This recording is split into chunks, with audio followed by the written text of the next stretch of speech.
வணக்கம் நண்பர்களே. ஒளியை விட 4 மடங்கு வேகத்தில் கிட்டத்தட்ட மணிக்கு 5000 கிலோமீட்டர் வேகத்தில் விமான பயணம் சாத்தியமா? நாசா விண்வெளி நிறுவனம் மின்னல் வேகத்தில் செல்லும் விமானத்தை உருவாக்கிவிட்டது எனலாம். அந்த விமானத்திற்கு X-59 என பெயரும் சூட்டியிருக்கிறது. அமெரிக்காவின் நாசா விண்வெளி நிறுவனம் விண்வெளி ஆராய்ச்சி உட்பட பல எதிர்கால தொழில்நுட்பங்கள் குறித்தும் ஆய்வு மேற்கொண்டு வருகிறது.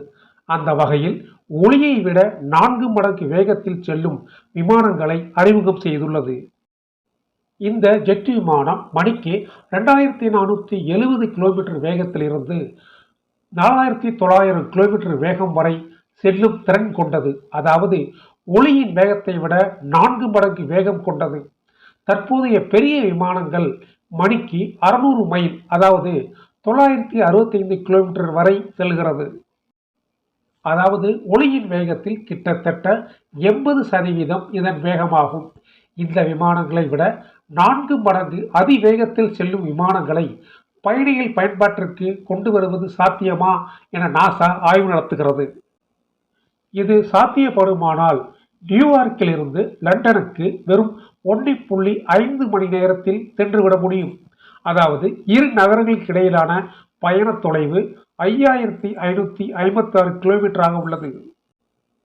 இதை வெறும் 1.5 மணி நேரத்தில் சென்றுவிட முடியும் என்றால் நினைத்து பார்க்கவே பிரமிப்பாக உள்ளது அல்லவா? விமானங்கள் பறக்கும் போது அதிபயங்கர சத்தம் ஏற்படும். அதிலும் ஒளியை விட அதிபயங்கர வேகம் என்பதால் இடி விழுவது போல மிகப்பெரிய சத்தம் ஏற்பட வாய்ப்புள்ளது. ஆனால் இந்த விமானத்தில் பயன்படுத்தப்பட்டுள்ள நவீன தொழில்நுட்பத்தால் கார் கதவை மூடும் போது ஏற்படும் மிக குறைந்த ஒலி மட்டுமே கேட்கும். கடந்த 10 ஆண்டுகளாக இந்த விமான தயாரிப்பில் ஈடுபட்டுள்ள நாசா தற்போது இதனை பயன்பாட்டுக்கு கொண்டு வர சோதனை முயற்சியில் ஈடுபட்டுள்ளது.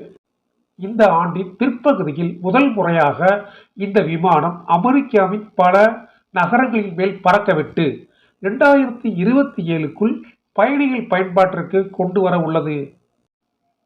எது எப்படியோ வரும் காலத்தில் மின்னல் வேகத்தில் பயணம் என்று சொல்லுவது எல்லாம் நிஜமாகிவிடும் என்றே சொல்ல தோன்றுகிறது.